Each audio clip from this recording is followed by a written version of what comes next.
오늘부터 여러분은 대림절 기간을 지내게 되겠습니다. 하나님께서는 여러분의 전능하신 하나님은 어느 때나 침묵하지 않으시고 우리 모든 인생들을 구원하시기 위해서 일하고 계시다고 하는 것을 믿음으로 고백할 수 있는 여러분들 되시기를 주의 이름으로 축원을 드립니다. 하나님은 침묵하지 않으신다. 여러분, 정말 그렇게 받아들이십니까? 우리는 어쩌면은 열심히 기도를 하는데 내 기도에 구체적으로 응답해 주시지 않는다고 생각하고, 하나님은 침묵하시는구나. 더 나아가서 하나님은 계시나 하는 이런 질문을 또 의구심을 갖기도 합니다. 또는 내가 하고 싶은 일들, 갖고 싶은 것들이 이루어지지 아니하고 주어지지 못할 때에도, 또 내 생각대로 세상이 굴러가지 않을 때에도 내가 믿는 하나님은 침묵하신다고 생각할 수도 있겠습니다. 정말 그렇습니까? 일본의 유명한 작가인 엔도 슈샤쿠의 대표적인 소설 침묵이라고 하는 소설이 있습니다. 이 소설의 전체적인 흐름은 인간들이 하나님을 믿고 의지한 역사 이래 오랫동안 신앙적인 주제를 다루고 있습니다. 그 주제는 바로 이것입니다. 우리 인간들이 고통을 겪을 때에, 또 핍박을 받을 때에, 죽음의 위기 앞에 놓일 때에, 고통의 순간에 도대체 하나님은 어디에 계신가 하는 질문이 이 소설 내내 흐르고 있는 큰 주제가 되겠습니다. 작가가 일본 사람이기 때문에 17세기에 일본의 가톨릭의 박해 상황을 배경으로 해서 이 질문을 아주 진지하게 던지고 있는 내용이 바로 엔도 슈샤쿠의 침묵이라고 하는 소설 흐름이 되겠습니다. 지금은 우리나라가 종교의 자유가 허락되어 있지만 우리가 살고 있던 이 한반도도, 또 여러분들이 지금 예배를 드리고 있는 이 청주제일교회 이 터전 자체가 지금부터 152년 전 1866년 병인 박해 시절에 수많은 가톨릭 교인들이 순교를 당했었고, 또 순교당한 터전 위에 우리 개신교회 청주제일교회가 세워져 있다고 하는 것을 우리는 역사적인 사실로 간직하고 있습니다. 이 병인 박해 때에 숨진 사람들의 숫자가 적어도 8,000명에서 10,000명까지 이른다 하는 그런 기록이 남아 있을 정도입니다. 일본도 비슷한 과정을 겪었습니다. 일본의 포르투갈의 예수회 소속 선교사들이 속속 들어와서 복음을 전하고 교회가 탄생이 되는 그 과정이 녹록치 않았다 하는 것입니다. 어쩌면은 우리나라의 가톨릭 교인들의 핍박과 박해보다도 훨씬 더 집요하고 악랄하고 그리고 끔찍한 박해 역사가 일본 가톨릭 교회들이 가지고 있는 박해 역사라고 하는 것을 알 수가 있겠습니다. 마치 일본 사람들이 우리나라를 36년 동안 지배할 때 얼마나 끔찍스럽게 만행을 저질렀는가 하는 것을 생각할 만큼의 끔찍한 역사였습니다. 포르투갈에서 넘어온 예수회 소속 선교사들, 이들은 사실 예수회라고 하는 조직은 1517년에 종교개혁이 일어나서 개신교회가, 즉 개혁교회가 탄생이 되었습니다마는 이미 그 이전부터 가톨릭 내부에서는 교회가 이래서는 안 된다, 또 교회 지도자들이, 즉 교황이 이래서는 안 된다 하는 그런 반발이 굉장히 강하게 조성이 되었습니다. 그것이 이제 1517년에 종교개혁 운동으로 일어났지만 밖으로 튀어나오지 아니하고 가톨릭 내부에서 이 개혁신앙을 유지하면서 새롭게 탄생된 조직 중에 하나가 예수회라고 하는 조직입니다. 우리나라의 서울에 있는 대학 중에 서강대학교가 예수회 소속 대학이라고 하는 것 잘 알려져 있지요. 여러 가지 특징이 있겠습니다만은 이 예수회는 이제 가톨릭 내부에 여러 가지 잘못된 것들을 지적을 하면서 그 힘을 선교하는 쪽으로 많이 쏟아 부었습니다. 그런 일환으로 일본에도 포르투갈 출신 예수회 소속 선교사들이 넘어오게 되었습니다.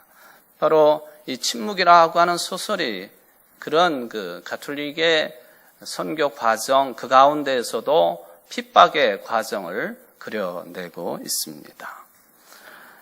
로드리고라고 하는 선교사가 일본으로 파송이 되었는데 그 이유는 뭐냐 하면은 먼저 파송이 되었던 페레이라라고 하는 신부가 가톨릭을 배교를 했다고 하는 배반을 하고 교를 떠났다고 하는 그런 소식이 전해지자 포르투갈 예수회에서는 그걸 확인하고 또 확인하기 위해서 로드리고 신부를 일본으로 다시 보냈습니다. 와 보니까 이게 상황이 말이 아니었습니다. 결국은 신부가 자신의 종교, 신앙을 배교를 하면은 자신의 목숨도 유지될 수 있을 뿐만 아니라 자신 때문에 수많은 사람들도 목숨을 구할 수 있는 지경까지 이르게 되었습니다.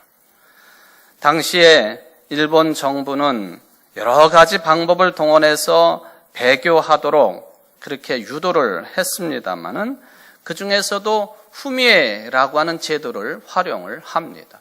후미에 제도라고 하는 것은 가톨릭의 성화나 성상은 굉장히 중요하지 않습니까? 함부로 대할 수가 없는 거예요. 만져서도 안 되고 더군다나 이 성화, 예수 그리스도의 얼굴이 그려져 있거나 또 예수의 어머니 마리아의 얼굴이 그려져 있는 성화를 함부로 대할 수 없습니다. 근데 이 후미의 제도는 그 성화를 밟게 합니다. 믿는 자들로 하여금 그 성화를 밟으면서 신앙을 배교하도록 떠나도록 유혹을 하는 시스템이 바로 후미의 제도였습니다. 로드리고 신부도 이 후미의 제도 속에 들어갔습니다. 성화를 밟았습니다. 물론 그가 성화를 밟은 것은 그 자신의 부족함을 드러내는 것이기도 하지만 한편으로 보면은 나 한 사람 배교함으로 인함으로 말미암아 수많은 사람들의 생명을 살릴 수 있다고 한다면 내가 차라리 배교의 길을 걷겠다. 이제 그렇게 생각하고 이 성화를 밟았습니다. 그 내용 가운데 보면 이런 내용이 있습니다. 밟아도 괜찮다. 너의 발은 지금 아플 테지. 오늘날까지 나의 얼굴을 밟은 인간들과 마찬가지로 아플 것이다. 하지만 그 발의 아픔만으로 이제는 충분하다. 나는 너희들의 그 아픔과 고통을 나누어 갖겠다. 그 때문에 나는 존재하니까. 그리고 그 뒤에 가장 인상적인 내용이 이렇게 전개가 됩니다. 나는 침묵하고 있었던 것이 아니다. 나는 함께 너희들과 괴로워하고 있었다 하는 내용입니다. 로드리고 신부가 그 성화를 밟는 순간에 밟아라. 그래 밟아라. 너도 아프겠지. 그런데 그 발의 아픔으로 촉하다. 나는 너희들의 그 아픔과 고통을 나누어 갖겠다. 그것 때문에 나는 존재한다. 그리스도의 말씀이지요. 그러므로 나는 너희들이 생각하는 것처럼 이때 하나님은 어디 계시고 무엇을 하시는가? 하나님은 침묵하고 계시는가? 나는 침묵하고 있었던 것이 결코 아니다. 너희들과 함께 괴로워하고 있었다. 여러분, 하나님은 언제나 여러분들과 함께 하시는 임마누엘의 하나님이신 것을 믿으시기를 바랍니다. 하나님이 눈에 보이지 않습니까? 하나님의 목소리가 들리지 않습니까? 하나님의 모습이 여러분들의 손으로 만져지지 않습니까? 다만 우리 인간의 오감으로 의식하지 못하고 있을 뿐이지, 아니 내가 의식적으로 하나님을 생각하지 않고 의도적으로 배교하거나 떠나 있을 뿐이지, 하나님은 언제나 우리들과 인간 역사 속에 항상 함께하고 계시다고 하는 그런 사실을 이 침묵이라고 하는 소설은 이야기를 합니다. 하나님은 결코 침묵하시는 분이 아니시라 우리 인간들과 함께 기뻐하시고 함께 슬퍼하시는 하나님이십니다. 혹시나 하나님은 침묵하시는가? 더 나아가서 하나님은 계시지 않는 분이다, 그런 생각이 들 때가 있으십니까?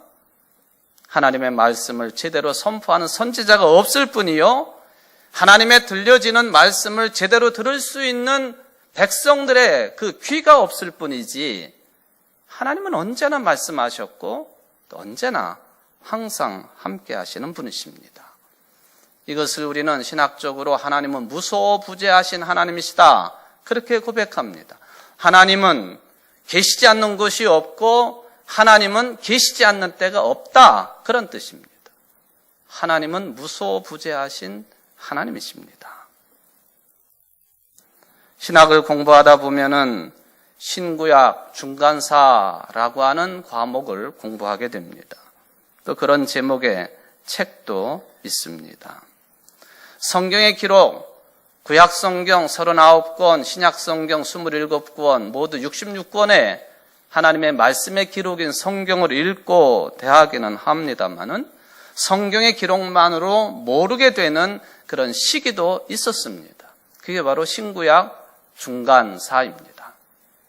말하자면 구약의 제일 마지막 선지자 말라기를 통해서 하나님은 말씀하셨었는데, 그리고는 세례자 요한이 올 때까지 그 기간 동안은 하나님은 말씀하시지 않았다, 그렇게 이야기들을 합니다. 즉 하나님은 그 기간 동안 침묵하셨었다는 것이죠. 근데 그 기간, 시간이 자그마치 몇 년 정도 되느냐 하면은 400년 정도가 됩니다. 구약의 말라기 선지자 활동이 끝나고, 그리고 구약의 마지막 예언자라고 인정이 되는 세례자 요한이 올 때까지 400여 년 동안 하나님은 말씀하지 않으셨으니 하나님은 그때 침묵하셨다. 그러므로 그 시기를 암흑기라, 중세의 가톨릭 시대만 암흑시대가 아니라 이때도 하나님께서 말씀하시지 않았으니 암흑시대라, 그렇게 이야기들을 합니다. 그러나 이 시간 동안에도 하나님께서는 일하시고 말씀하셨습니다. 우리가 잘 알고 있는 것처럼 세계사적으로 보면은 로마가 팍스 로마나를 주장하면서 그 시대를 주름잡았습니다. 뿐만 아니라 이 신구약 중간 시기가 중요한 의미를 가지는 것 중에 하나는 바로 초대교회의 성경 말씀으로서 아주 중요한 역할을 감당을 했던 70인역이라고 하는 셉투아진트가 발간된 때가 바로 그때입니다. 이집트의 북쪽 지방 중에 하나인 알렉산드리아를 중심으로 이스라엘의 12지파에서 6명씩 뽑혀진 72명의 번역자가 히브리어로 되어 있는 성경책을 당시의 일반 언어인 헬라어로 번역해서 내놓은 성경책이 바로 70인역입니다.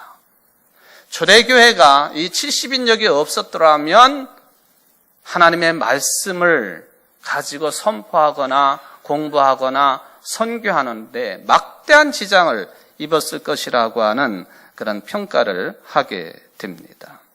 만약에 이 70인역이 없었더라면 많은 사람들이 특별히 구약 성경을 읽지 못하고 또 이해하지 못하는 상황 속에 빠졌을 것이라고 해석들을 합니다. 여러분, 400년 동안 하나님께서는 말하지 아니하시고 또 일을 하지 않으신 것처럼 이야기들을 하지만, 그러나 예수님께서 오실 수 있는 그 때를 마련하신 것이요, 그때 아주 중요한 일을 하나 이루셨으니 바로 하나님의 말씀의 책인 성경책이 보편적으로 읽혀질 수 있는 70인역으로 탄생이 된 시기가 바로 그때라 하는 것을 생각해 보면 하나님은 무소부재하신 하나님이십니다.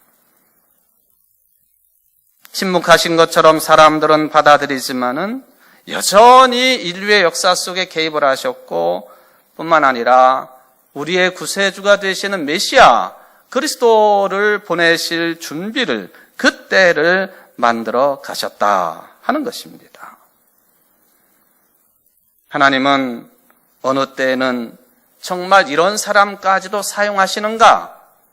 이렇게 하나님도 모르고 아예 더 적극적으로 하나님을 부인하는 사람까지도 사용하시는가 하는 생각을 할 정도로 당신의 역사를 이어가시는 무소부재하신 하나님이시라고 하는 것을 깨닫게 됩니다. 여러분, 놀이하는 인간이라고 하는 그런 말을 들어보셨습니까? 호모 사피엔스, 호모 파베르, 호모 일렉투스, 무슨 직립인간, 또 무슨 인간, 또 노동하는 인간, 이런 이야기죠.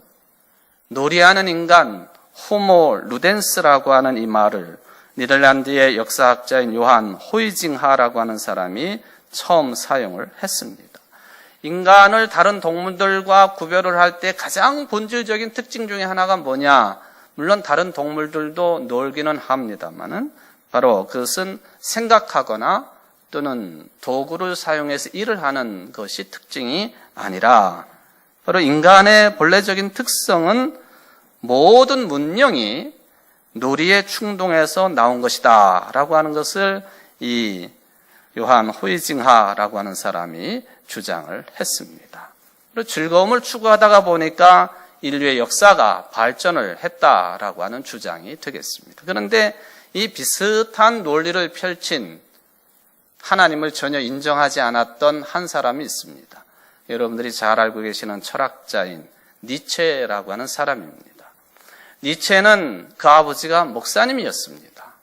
물론 어릴 때에 아버지가 돌아가시기는 했습니다만은 목사의 아들로 태어났던 니체, 젊은 시절 내내 극심한 두통으로 괴로워했고 또 광적인 발작을 일으키기도 했던 정신적으로도 상당히 어두운 시절을 보냈던 니체입니다.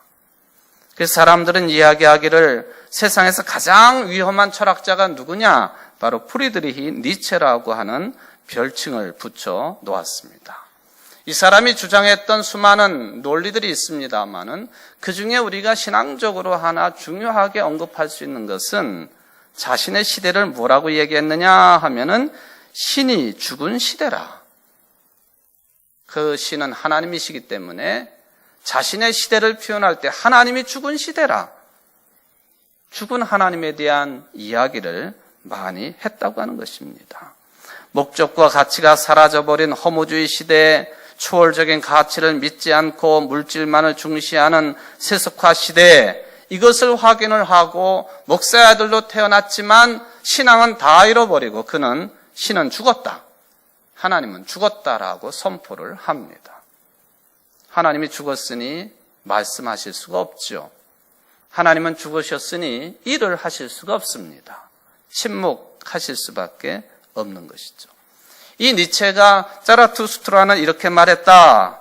이런 글에서 인간의 정신 발달에 대해서 언급을 했는데 인간의 정신 발달은 단계가 있으니 그 단계가 3단계다라고 주장을 했습니다. 첫 번째 단계는 낙타의 단계라 했습니다.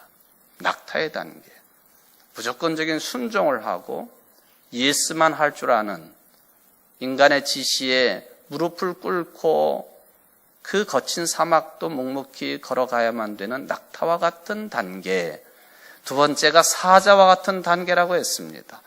아니다라고 말할 수 있고 그리고 이제 자유의 정신으로 상징되는 사자의 단계가 있다. 이게 인간 정신 발달의 두 번째 단계라고 이야기를 합니다. 그리고 놀랍게도 세 번째 마지막 단계를 이야기하는데 마지막 우리 인간들이 정신이 발달해가지고 다다라야 될 그 상황은 뭐냐 하면은 어린아이와 같아야 된다 하는 것입니다. 어린아이와 같아야 된다. 좀 놀라운 표현이고 지적이라고 생각이 됩니다. 왜 그러냐 하면은 어린아이들은 놀 줄 아는 존재이기 때문에 그렇다 했습니다. 호모 루덴스, 놀이하는 인간, 놀 줄 안다.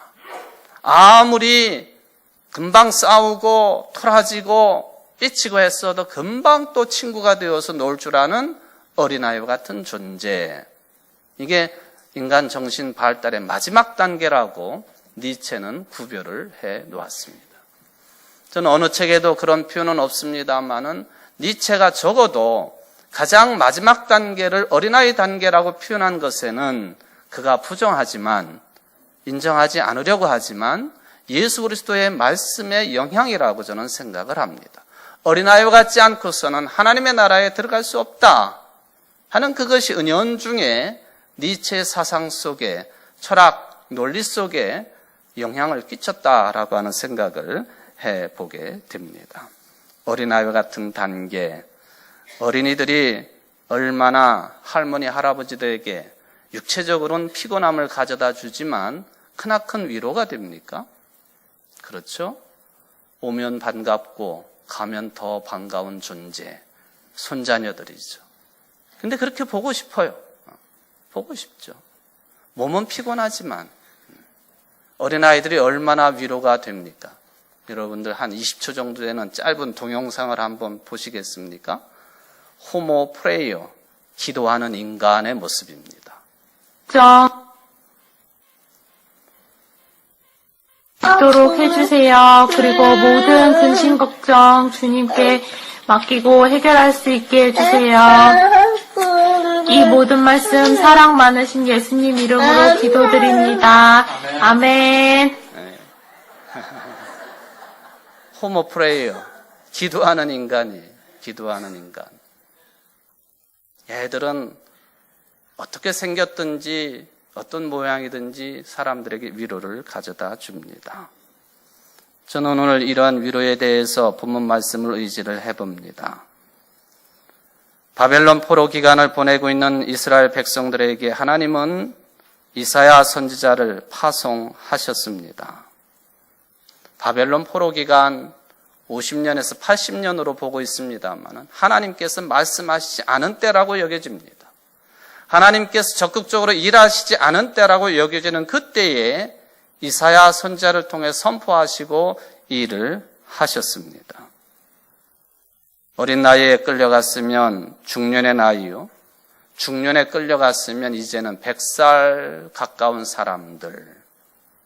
이제는 다 포기하고 오히려 물질 문명으로 풍성한 바벨론에 얹혀 사는 것이 그나마 생명을 유지하고 사는 것이 더 낫다라고 모든 것을 포기하고 있는 그때에 이사야는 선포를 합니다. 영혼의 자유를 저버리고 물질적인 풍요의 숙명처럼 그것을 받아들이고 있는 저들에게 정신이 바짝 드는 말씀을 이사야 선지자는 선포를 했습니다. 그 첫 절이 오늘 본문 1절 말씀입니다. 너희의 하나님이 이르시되 너희는 위로하라, 내 백성을 위로하라. 여러분 옆에 계신 분들하고 한번 그렇게 같이 대화 나눠보시겠어요? 옆에 있는 분들을 쳐다보시고 내가 진심으로 당신을 위로합니다. 한번 해보십시오. 힘내십시오. 위로하시는 성령께서 함께 하십니다. 서로 위로하며 살아야 됩니다. 그래도 힘든 세상이에요. 그런데 이사야가 오늘 말씀하시는 위로는 아주 근원적인 내용입니다. 왜 그러냐? 하나님의 위로이기 때문에 그렇습니다. 하나님께서 베푸시는 위로이기 때문에 훨씬 더 본질적이고 근원적인 위로를 선포를 했습니다. 하나님의 위로의 구체적인 내용을 세 가지로 설명합니다. 이제 너희들 노역의 때가 끝났다. 너희의 죄악이 용서되었다. 너희들이 죄악 때문에 벌을 받았는데 벌을 배나 받았다. 이제는 끝났다. 공동번역이 이렇게 번역을 해놓았습니다. 예루살렘 시민에게 다정스레 일러라. 이제 복역기간이 끝났다고. 그만하면 벌을 받을 만큼 받았다고. 야훼의 손에서 죄벌을 곱절이나 받았다고 외쳐라. 백성들은 자신의 포로 생활이 자신들의 죄에 대한 하나님의 징벌이라고 생각을 했습니다. 그나마 신앙적인 태도입니다.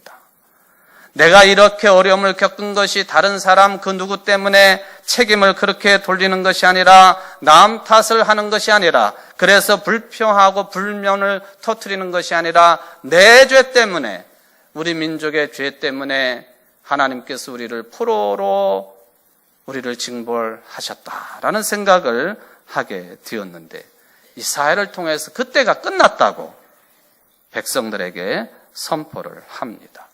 여러분, 이것처럼 크고 본래적이고 본질적이고 궁극적인 위로는 없습니다.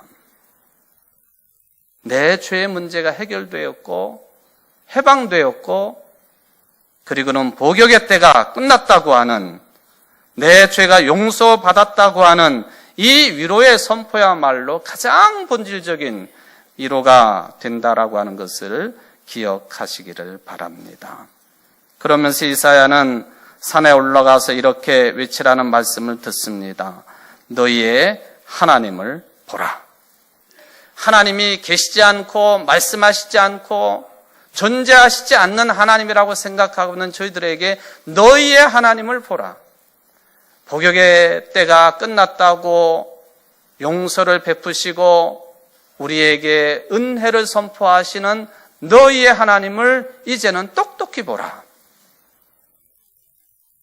포로 생활 속에 지칠 대로 지쳐있던 그 순간에 하나님께서 어떤 일을 행하셨는지 어떻게 말씀하셨는지 그 하나님을 보라고 이사야를 통해서 외치는 내용이 되었습니다. 이사야의 이런 외침은 오늘 본문은 아닙니다만은 이사야서 52장 11, 12절에 가면은 절정에 달합니다. 위로하라는 외침의 메아리처럼 들려지는 말씀입니다. 떠날지어다, 떠날지어다. 거기서 나오고 부정한 것을 만지지 말지어다.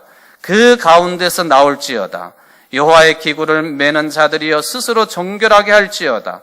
여호와께서 너희 앞에서 행하시며 이스라엘의 하나님이 너희 뒤에서 호위하시리니 너희가 황급히 나오지 아니하며 도망하듯 다니지 아니하리라.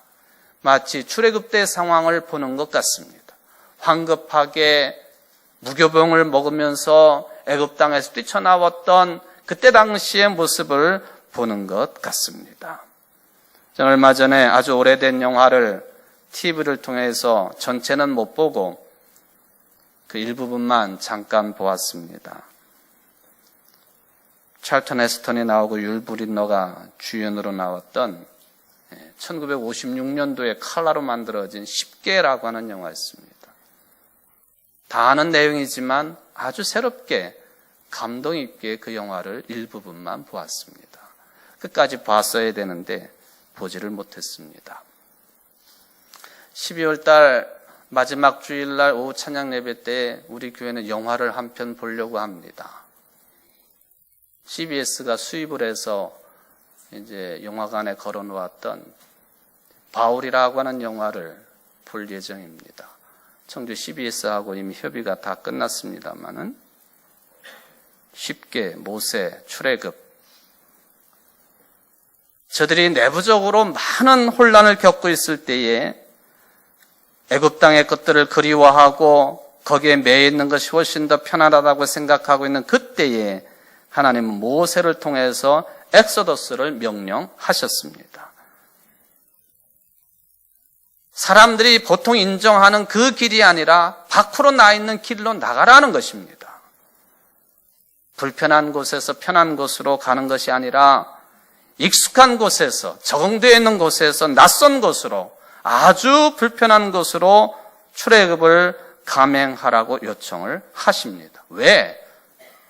하나님 앞에 마음껏 예배드리기 위해서, 즉 영혼의 자유를 누리기 위해서 출애굽을 요청을 하십니다. 그 외에는 아무 이유도 없어요. 먹을 것이 풍성합니까? 마실 물이 풍성합니까?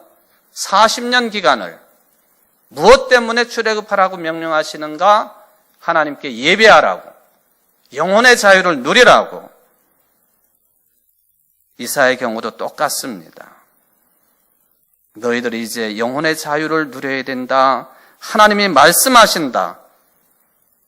위로하라 뿐만 아니라 떠나라고. 편안하고 익숙한 바벨론을 떠나라고 나를 통해서 너희들에게 선포하신다. 영혼의 자유는 하나님께 대한 신앙 회복입니다. 그동안에 하나님을 잊어버리고 하나님이 어떤 분이신지도 기억나지 않고 오히려 하나님은 침묵하시고 일하지 않는 분이라고, 계시지 않는 분이라고 그렇게 치부하고 지내고 있는 저들에게 떠날지어다. 영혼의 자유를 누려라. 하나님께 대한 신앙을 회복하라고 이사야를 통해서 선포를 하셨습니다. 대부분의 사람들은 받아들였지만 어떤 사람들은 그냥 거기에 눌러 앉아 버렸습니다. 이 말씀은 오늘날 우리들에게도 똑같이 해당이 됩니다. 우리가 살아가는 세상살이가 바벨론의 세상살이와 다를 게 없습니다.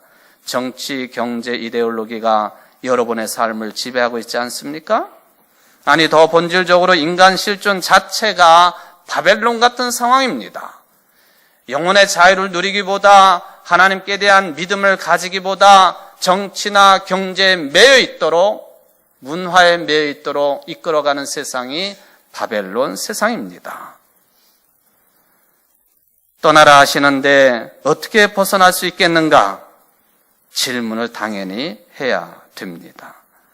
이런 질문도 없이 그냥 살고 싶은 사람들은 그냥 살 수밖에 없습니다. 질문에 대한 답변을 오늘 이사야서 40장 3절 말씀을 인용한 마가복음 1장 1절 이하에서 이렇게 말씀하십니다. 광야에서 외치는 자의 소리가 있어 이르되 너희는 주의 길을 준비하라. 그의 길을 곧게 하라.